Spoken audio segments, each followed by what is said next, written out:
அனைவருக்கும் வணக்கம். சுப மாரிமுத்து. நான் திருப்பூர்ல இருந்து பேசுகிறேன்.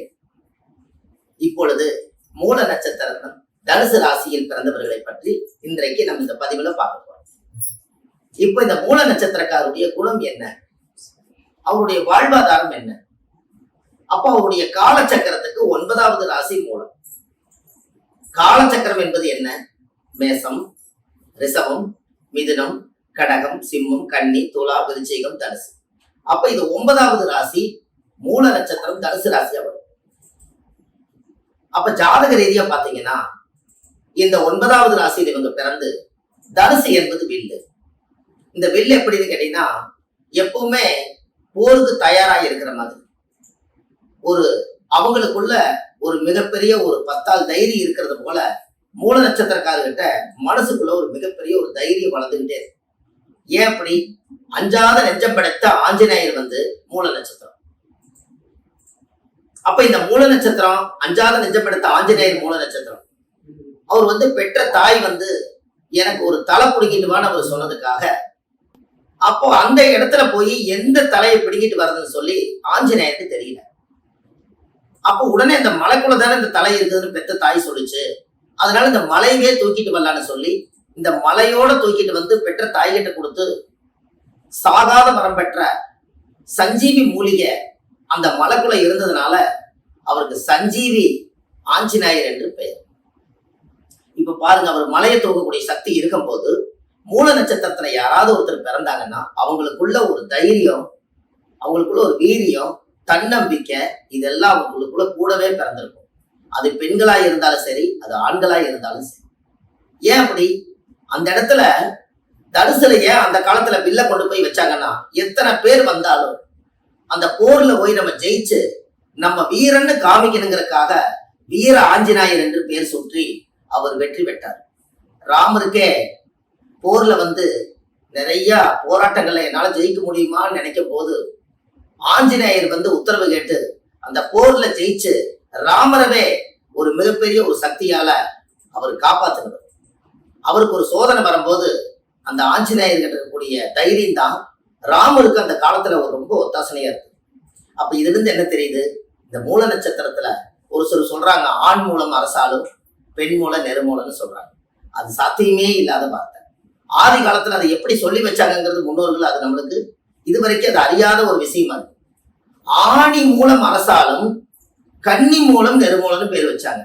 அது எப்படி? ஆணி மூலம் தான் என்ன? ஆணி மாசத்துல பிறக்கக்கூடிய மூல நட்சத்திரம் இந்த ஊரை ஆளக்கூடிய நட்சத்திரமா. அதனால ஆணி மூல அரசால், இது காலப்போக்குல ஆண் மூல அரசாலுன்னு சொல்லியிருக்காங்க. இது மக்கள் எப்படி தெரிஞ்சுக்கணும்னா ஆணி மாசத்துல வரக்கூடிய மூல நட்சத்திரத்துல ஒரு குழந்தை ஆண் பிறந்தாலும் பெண் பிறந்தாலும் அந்த ஏரியாவில் ஒரு கவுன்சிலரு, ஒரு எம்எல்ஏ, ஒரு எம்பி, ஒரு மந்திரி, அந்த காலத்துல ராஜா, அதுக்கடுத்து மந்திரி, இப்படி எல்லாம் புகழோடு வாழக்கூடிய ஆணி மூலம் தான் அரசாங்கம். இந்த பெண் மூலம் நெருமூலம்னு ஏன் அப்படி சொன்னாங்கன்னா கன்னியை பெண்ணா பாதித்து வச்சிருக்கறனால பெண் மூலம் நெருமூலம் சொல்லிட்டாங்க. இது சாத்தியமே இல்லை. கன்னி மூலம் நெருமூலம் அப்படின்னு என்ன? கன்னி என்பது எங்க வரும்? ஆணி மாசம், ஆடி மாசம், புரட்டாசி. ஆணி, ஆடி, ஆவணி, அதுக்கடுத்து புரட்டாசி. இந்த புரட்டாசி மாசங்க வரும்போது அந்த இடத்துல கன்னி மாசமா வருது. அப்ப கன்னி மாசத்துல மூல நட்சத்திரத்துல ஒருத்தர் பிறந்தால் அவங்களுக்கு மட்டும் ஜாதகத்தை முறையா பார்த்து திருமணம் செய்யுங்கன்னு சொன்னாங்க. இதுதான் கன்னி மூலம் நெருமூலம். அப்ப பாத்தீங்களா, இந்த மூல நட்சத்திரத்துக்குள்ள இவ்வளவு ரகசியம் இருக்கு. நம்ம எத்தனையோ பெண்களை வீட்டுல வச்சுட்டு மூல நட்சத்திரம், இந்த மூல நட்சத்திரக்கார கல்யாணம் பண்ணா மாமனாருக்கு ஆகாது, இப்படி எல்லாம் சொல்லி எத்தனையோ பெண்களுடைய வாழ்க்கை இன்னைக்கு சீரழிஞ்சு கிடக்குது. அவங்க கிட்ட இருக்கக்கூடிய தைரியத்தை பாத்தீங்களா? ஆஞ்சநேயருங்கிறது மிருகத்துல குரங்கா வச்சிருக்காங்க. குரங்கு குட்டியை பார்த்தீங்கன்னா வயிற்றுல தாவிட்டு அதுவும் சாப்பிட்டுட்டு தன்னுடைய குழந்தைக்கும் குட்டியை கொடுத்து தீனி கொடுத்து அது வளரும் போதே தன்னுடைய குழந்தையும் வளர்த்துக்கிட்டே வரும். அப்ப என்னைக்குமே ஒரு மூல நட்சத்திரக்கார் கல்யாணம் பண்ணி குழந்தை பிறந்துச்சுன்னா அந்த குழந்தைக்காகவாது அவங்க வாழ்க்கையில வாழ்ந்தே தீர்வாங்க. ஏன் அப்படி? அந்த மூல நட்சத்திரம் என்பது எங்க வருது? பெண் நாயா வருது. அப்ப மூல நட்சத்திரம் பெண் நாய். இந்த பெண் நாய் என்ன பண்ணுன்னா குட்டி போட்டா யாரோ ஒருத்தர் குட்டி தூக்க வராங்கன்னு கடிச்சு போடும். அதனால இவங்க என்ன பண்ணிடுவாங்கன்னா அது வரைக்கும் அந்த நாய்க்கு சாப்பாடு வைப்பாங்க. அதுக்கப்புறம் குட்டி போட்டா கடிச்சு போடுன்னு துரத்தி விடுவாங்க. இதை துரத்தி விடும் போது பாத்தீங்கன்னா இந்த குழந்தைகளும் இந்த குட்டிகளும் சேர்ந்து வாயில கவிட்டு போய் ஒரு இடங்கிறது 2 இடம் மாத்தி அந்த குட்டிகளுக்கெல்லாம் பாலை கொடுத்து தன்னுடைய பெத்த பிள்ளையை காப்பாற்றக்கூடிய ஒரே சக்தி 27 நட்சத்திரத்துல மூல நட்சத்திரத்துக்கு மட்டுமே இருக்கு. இத பெண் நாய். அப்ப நினைச்சு பாருங்க. இதே திருவாதிரை நட்சத்திரம் எடுத்தீங்கன்னா அது ஆண் நாயா வரும். இது மூல நட்சத்திரம் என்பது பெண் நாய். அப்போ மூல நட்சத்திரக்காரருடைய வாழ்க்கை எவ்வளவு பிரச்சனை வந்தாலும் அவங்கள கல்யாணம் பண்ணா இந்த தைரியம் கணவனுக்கும் கூட ஒரு தைரியமாயி நம்ம மனைவி இருக்கும் போது எனக்கு என்ன கவலை அப்படிங்கிற அளவுக்கு அந்த வாழ்க்கையை கெட்டியா குடிச்சு வாழக்கூடிய ஒரே சக்தி இந்த மூல நட்சத்திரத்தை உண்டு. அவங்க பாருங்க, சும்மா எங்கேயாவது ரோட்ல போக சொல்லுங்க, கையில ஏதோ ஒரு பைய பிடிச்சுதான் போவாங்க. அவங்க தனியா நடந்தே போக மாட்டாங்க. அதே போலதான் ஒரு குரங்கு ரோட்ல போச்சுன்னா ஏதோ ஒண்ணு கையில வச்சிருக்கு, இல்லாட்டி தன்னோட குழந்தைய வச்சிருக்கும். சும்மாவே இருக்காது இந்த 2 கையும். அது போல எதையும் இறுக்கமாக பிடித்து கொண்டு அந்த ஒரு தைரியத்தோடு இந்த உலகத்துல உண்மையும் நேர்மையோடு வாழக்கூடிய ஒரே சக்தி இந்த மூல நட்சத்திரத்துக்கு உண்டு. இத பெரும்பாலும் இதனுடைய ரகசியங்கள் தெரியாம ஏதோ பேசி இந்த பெண்ணை கல்யாணம் பண்ணா மாமனார் போயிடுவாரு. மாமனார் போறதுக்கு உண்டான விதி அவர் ஜாதகத்துல இருந்தா போவாரு.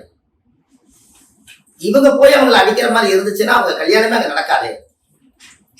இது நம்ம தெரிஞ்சுக்கணும் அல்லவா? அப்போ அந்த ஜாதகத்துல நிறைய தெரிஞ்சுக்க வேண்டிய விஷயம் இருக்கா இல்லையா?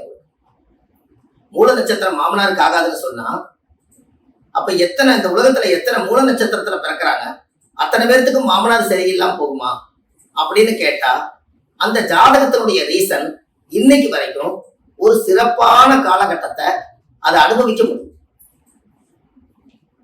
அப்ப கண்டிப்பா உங்களுடைய வாழ்க்கையில பாருங்களேன், இந்த மூல நட்சத்திரத்துக்கு ஒரு அருமையான கோயில் உங்களுக்கு சொல்றேன்.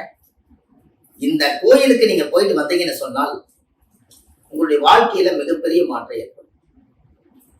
நாமக்கல் மாவட்டத்துல ஆஞ்சநேயர் ரொம்ப உயரமாக ஆதி காலத்துல இருந்து நாமக்கல் பக்கத்துல ஆஞ்சநேயர் கோயில் ஒன்று. அவருக்கு தலை உச்சியில வெண்ணெய் வச்சு வெத்தலை மாலை சாத்தி துளசி மாலை சாத்தி உங்க ஜாதகத்துல பேர் அர்ச்சனை பண்ணி ஒரு முறை உங்களுடைய ஜாதகத்தை கொண்டு போய் ஆஞ்சநேயர் மூல நட்சத்திரத்துல பிறந்ததுனால மூல நட்சத்திரக்காரர் போய் அந்த ஜாதகத்தை கொண்டு போய் பாதத்துல வச்சு எடுத்துட்டு வந்துட்டால் பட்ட தோஷம் எல்லாம் பறந்தோடி போகும். இது இந்த மூல நட்சத்திரத்துக்கு உண்டான இந்த பதிவு. கண்டிப்பா நீங்க இந்த மூல நட்சத்திரத்தை பத்தி நீங்க இந்த பதிவுல பார்த்துட்டு இது உங்களோட போகக்கூடாது. இன்னும் எத்தனையோ பேர் உங்களை மாதிரி மூல நட்சத்திரக்காரர் இருப்பாங்க, அவங்களுக்கு எல்லாம் ஷேர் பண்ணுங்க. கண்டிப்பா உங்களுடைய வாழ்க்கையில ஒரு நல்ல மாற்றம். உங்களுடைய வாழ்க்கையில இதை விட உங்களுக்கு எதுவுமே இல்லை. இதுதான் மூல நட்சத்திரத்துடைய பிரம்ம ரகசியம். 27 நட்சத்திரத்துல மூலம் என்பது என்ன உங்களுக்கு தெரியுமா? மூலாதாரம் எதுன்னு கேட்கறாங்கல்ல, எவ்வளவு பெரிய கணிதங்கள் பண்ணினாலும் மூலம்ங்கிறத இடத்த வச்சுதான் இந்த உலகத்துக்கே மையத்தை வச்சுதான் இந்த உலகத்துக்கே கணக்கிட்டு இருக்காங்க. அதனாலதான் மூலம்னு பேர் அந்த இடம். அந்த இடமே பாருங்க, தனுசு மூளையா இருக்கும் பிளஸ் மூலம். உங்களுக்கு மூலம்னா அஸ்வினி முத்திரை போடக்கூடிய நம்மளுக்கே குண்டல மகா சக்தியில மூலம்ங்கிறது ஒண்ணு இருக்கா இல்லையா, அங்க ஆக்னேயத்தை துரியத்தை கொண்டு வர முடியும். இதுதான் மூலம். ஆதி மூலம் என்று பேர். ஒரு சாமி போய் ஒரு மண் எடுத்துட்டு கோயில் கட்டி கும்பாபிஷேகம் பண்ணீங்கன்னா இந்த மூலாதாரம் எங்க போய் மண் எடுத்துட்டு அந்த சக்தி உருவாக்குறீங்கன்னு கேட்கறாங்களா இல்லையா? இதுதான் மூலம். இந்த மூலம்ங்கிறது எல்லாமே கேளுங்க. மூல நட்சத்திரக்கார கையில கோயில் கட்டி கும்பாபிஷேகம் பண்ணீங்கன்னா 1000 வருஷம் அந்த கோயில் உயிரோடு இருக்கும். சாதாரண விஷயம் பாருங்க. ஏன் அப்படி? 9ஆம் இடம் தான் கோயில்.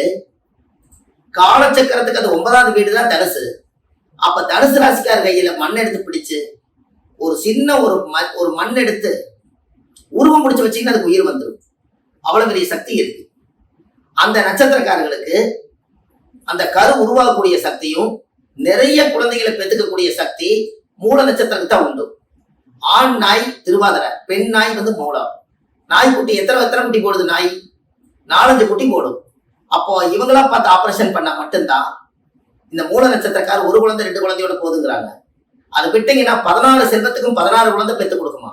அவ்வளவு பெரிய சக்தி இனப்பெருக்கம் உள்ளது. யார்? ஒரு பெண் நாய் தான் இனப்பெருக்கத்தை உருவாக்கக்கூடியது. அது போலதான் சமுதாயத்துக்காக கட்டுப்பட்டு வாழும், தன்னுடைய புருஷனுக்காக கட்டுப்பட்டு வாழும், தன் குழந்தைகளுக்காக கட்டுப்பட்டு வாழும்.